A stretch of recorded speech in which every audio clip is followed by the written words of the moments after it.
안녕 또 안녕하십니까?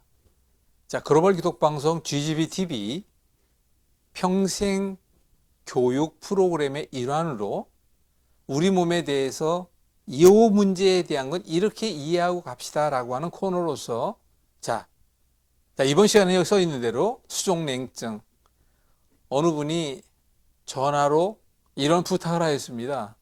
수족냉증이 너무 심한데 이걸 어떻게 했으면 좋겠느냐?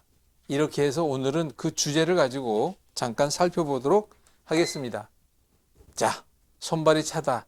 이유부터 이해해야 되는데 이유를 이해하기 전에 손발이 차가운 건 증상일까요? 원인일까요? 그거는 100% 증상이에요. 100%.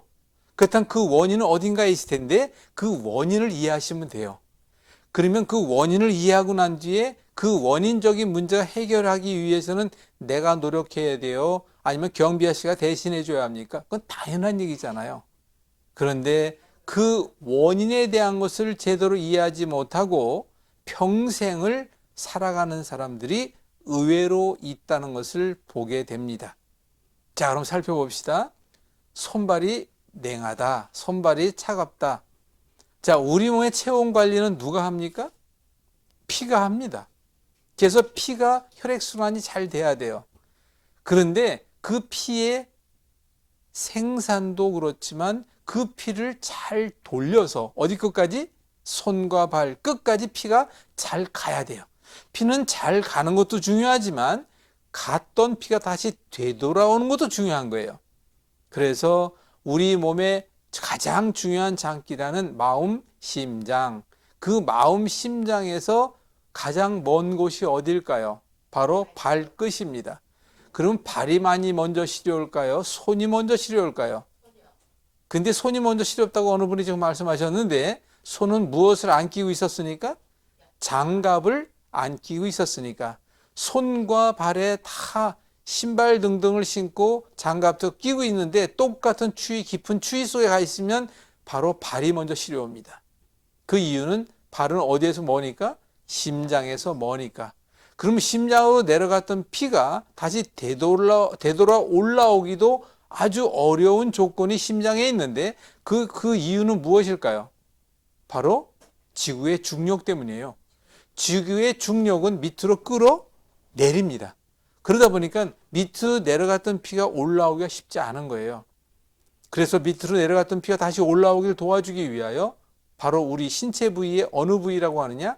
아킬레스건이라고 하고 종아리라고 하는 부위에 바로 근육이 있어야 합니다. 그리고 그곳에 근육이 있다 손치더라도 정체되어 있는 것이 아니라 근육이 뭐 해야 할까요? 움직여줘야 합니다. 그러면 그렇게 움직이는 것도 움직이는 것이지만 인위적으로 발을 또 무엇하게 하면 될까요? 따뜻하게 하면 됩니다. 그 발을 따뜻하게 하는 방법은 여러 가지가 있습니다만 우리는 족욕 또는 각탕요법이라고 얘기를 합니다. 그래서 무릎 밑에 종아리까지 따뜻하게 하는 방법과 발목까지를 따뜻하게 하는 방법이 있는데 저는 이왕이면 바로 종아리 부위까지 따뜻하게 할 수 있는 방법이 더 좋다라고 저는 말씀을 드립니다. 자, 그러면 발은 또 이렇게 해주더라도 발목치기라든가 종아리 운동이 있다든가 발 뒤꿈치를 들어 올렸다가 내렸다가 들어 올렸다가 내렸다가 이것이 아무것도 아닌 운동 같아도 바로 이 부분을 아주 많이 도와줍니다.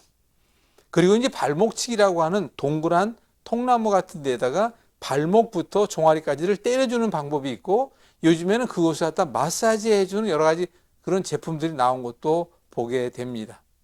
그렇다면 손이라고 하는 것은 그 외에 손은 우리가 많이 쓰면 쓸수록 무리만 하지 않은 상태에서 그럴 때 이 두 가지를 다 좋게 하는 것이 있는데 그게 바로 뭐냐면 손발을 들고 모관 운동법이라고 얘기하죠. 누워서 손발을 들고 흔들어대기를 많이 흔들어댑니다. 그리고 그것을 하늘을 향하여 뻗어줍니다. 이렇게 그런 운동법도 있죠. 그러면 그와 반대로 플랭크 운동이라는 엎드려 뻗쳐 하는 것도 바로 머리부터 발끝까지 근육을 긴장시켰다가 이완시키는 방법 등도 있습니다. 자, 지금 말씀드린 이 방법은 우리가 인위적인 운동 방법 등등으로 할 수 있는 이런 방법이 있는데 이 방법도 중요하지만 바로 수족냉증을 일으키게 된 원인이라는 것이 있는데 그 원인은 지금까지 말씀드린 것은 나의 습관, 행위적인, 행동적인 습관에서 문제가 되는 것이라고 말씀을 드릴 수 있지만 그보다도 바로 우리 몸의 체온을 관리하고 있는 주체는 바로 혈액이라는 피라는 사실을 잊지 마시기 바랍니다. 그러니까 피가 순환이 잘 돼야 되죠. 첫 번째. 그럼 피 순환이 잘 되기 위해서는 그 피는 깨끗한 피라야 된다는 것이죠. 그러면 그 깨끗한 피를 만드는 데가 어디입니까? 그러면 그 깨끗한 피가 만들어지기 위하여 그 원료라는 재료는 무엇이지요? 이 부분을 생각해야 되잖아요. 자, 여러분 다시 처음부터 돌아가겠습니다. 이제 모든 것은 피의 문제, 피로 인하여 생긴 문제라고 해도 과언이 아닙니다. 그러면 피를 생산하기 위하여 첫 번째 음식을 내가 선택해야 합니다. 내가 선택한 음식이 내 피를 만드는 원료가 되고 그 원료로 하여금 만들어진 그 피에 의하여 내 몸의 체온이 직접, 아니 체온뿐만이 아니라 모든 세포에 공급돼야 하니까 모든 병의 근본이다라고 해도 틀린 말은 아닐 것입니다. 그 다음에 아무리 좋은 음식을 먹어줬다 할지라도 오장육부라고 하는 내장이 피를 만드는 공장의 모든 것이 존재하죠. 피를 만들기도 하고 피를 돌리기도 하고 피를 만드는 과정에서 얼마만큼 어떠한 피를 만드느냐도 바로 오장육부 내장에서 관리하고 있다는 것도 이해하실 것입니다. 그러면 미리 한 가지 말씀드리면 입으로부터 들어간 음식을 씹기 시작하여 목을 넘겨 위장에서부터 시작하는 오장육부의 모든 일을 피를 만들기 위해서 일을 한다 그랬죠. 배설을 위해서 일을 한다 그랬죠. 그렇다면 그 오장육부의 내장에 기능이 있다는 것을 이해하실 것입니다. 간은 간 기능이 있습니다. 저는 그래서 항상 제가 이 빨간 이 펜, 프로스펜이라 이걸 항상 들고 다니는 이유가 설명하기 위해서도 그렇고 어디 어떤 문제가 있을 때 찾기 위해서도 있는데, 자 보겠습니다.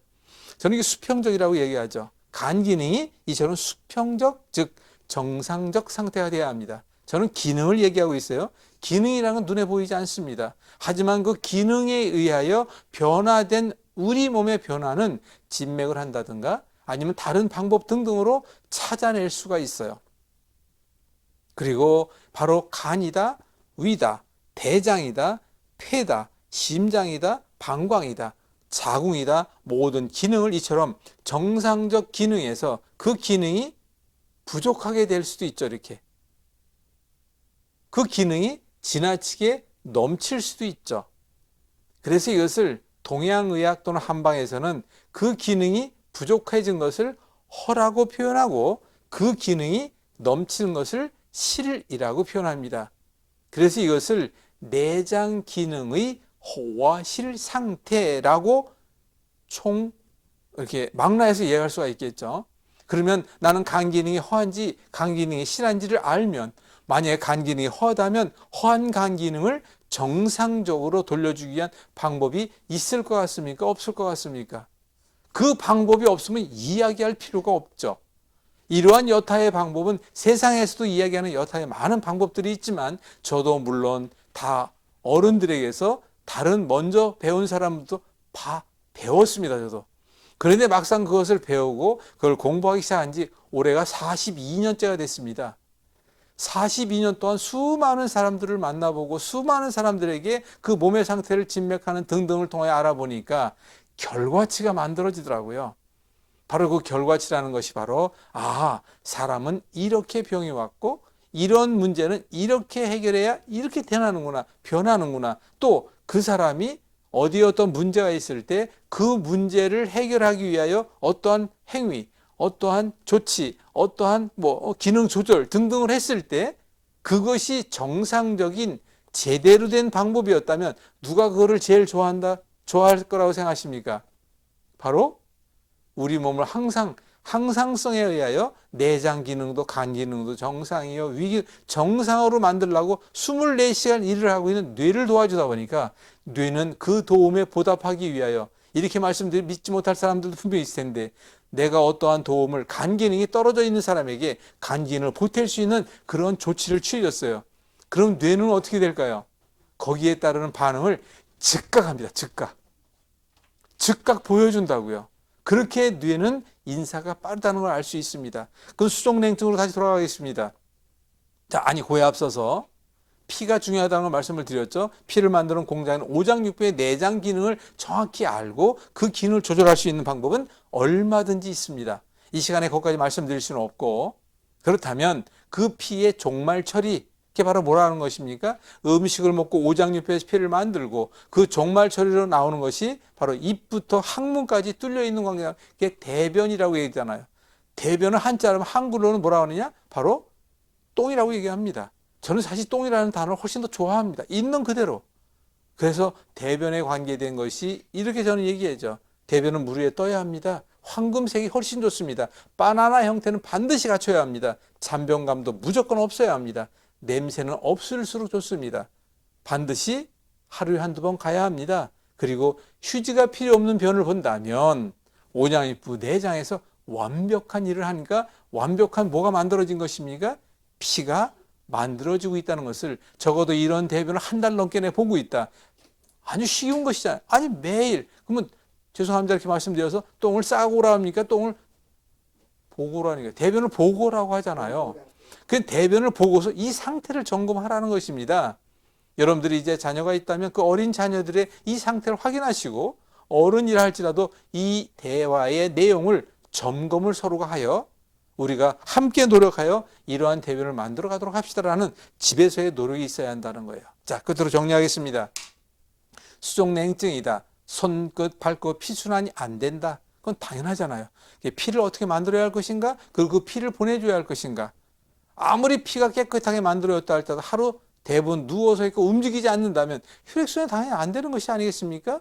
이런 부분에 대한 것을 여러분들이 잊지 않으셔야 합니다. 거기에 맞는 여러 가지 방법도 있겠지만 수족냉증의 근본 해결에 가장 중요한 것은 움직임이 있어야 한다는 것입니다. 그리고 거기에 맞춤형 움직임이 있어요. 앞서 말씀드렸으니까. 그럼 또 하나는 바로 피가 깨끗한 피를 생산하여 혈액순환이 잘 될 수 있도록 도와주어야 한다는 걸 잊지 마시기 바랍니다. 한 가지 첨부하겠습니다. 우리 몸의 정상 체온은 36.5도. 복부의 온도는, 복부 속의 온도는 저는 37도를 강조합니다.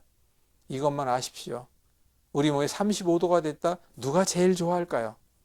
암세포가 가장 좋아하는 온도가 35도입니다. 그리고 난 뒤에 뭐 바이러스라든가 감기 바이러스 등등도 다 저체온을 좋아한다는 사실을 잊지 마시기 바랍니다. 비교합시다. 그러면 암세포가 좋아하는 35도다. 차잖아요, 벌써. 냉증이잖아요. 혈액순환이 안 됐다는 거잖아요. 감기가 왔다. 감기는 추워서 올까요? 아주 따뜻할 때 올까요? 냉증이잖아요. 냉증은 왜 냉증이 됐습니까? 그래서 감기가 온 사람들은 그 감기라는 바이러스를 쫓기 위하여, 왜? 감기 바이러스는 적어도 39도면 날아가 버린다고 합니다. 다 죽어버린다고 얘기하지 않습니까? 그러니까 우리 몸의 체온을 어떻게 하기 위하여? 올리기 위하여 두뇌는 갖은 노력을 씁니다. 그래서 그 체온을 높이다 보니까 열이 나야 안 나요? 바로 그렇게 되는 현상이 바로 그런 이유라는 걸 이해하시고, 그렇다면 암에 관계된 것은 제가 이제 별도로 말씀을 드릴 테니까 그때 말씀 나누도록 하고요. 아무튼 우리 몸이 냉증, 체온이 1도가 떨어지면 면역 저항력이 적어도 30%, 40%가 떨어진다는 사실을 잊지 마시고, 우리 몸의 체온이 1도가 떨어지면 우리는 효소 발효라는 것을 해야 됩니다. 그러면 효소 발효 온도가 필요한데 그게 36.5도에 37도예요, 그것이. 그런데 그것이 떨어지다 보니까 효소화 움직임이, 효소화 문제가 생기므로 우리 몸에 효소가 얼마나 중요한지 아시잖아요. 그 문제들도 다음 시간에 또 다음에 또 다시 말씀드리도록 하고요. 우리가 적어도 손발 냉증에 대한 것은 이런 것을 종합적으로 해결을 했을 때 이것이 해결된다는 사실을 잊지 않으셔야 합니다. 그럼 그렇게 많은 이야기라는 걸 어떻게 다 그렇게 하냐고요? 혼자 하기는 솔직히 죄송합니다. 어렵습니다. 그러니까 여러분들 함께 만납시다. 만나면 제가 다 안내합니다. 그리고 그 한 사람 한 사람들에게 무엇이 문제가 됐는지를 알려드리고 맞춤형 방법으로 전부 다 소개해 드릴 수 있습니다. 여러분들이 많은 질문과 연락 주시고 이 시간에 참여하시면 자세히 안내해 드리도록 하겠습니다. 감사합니다.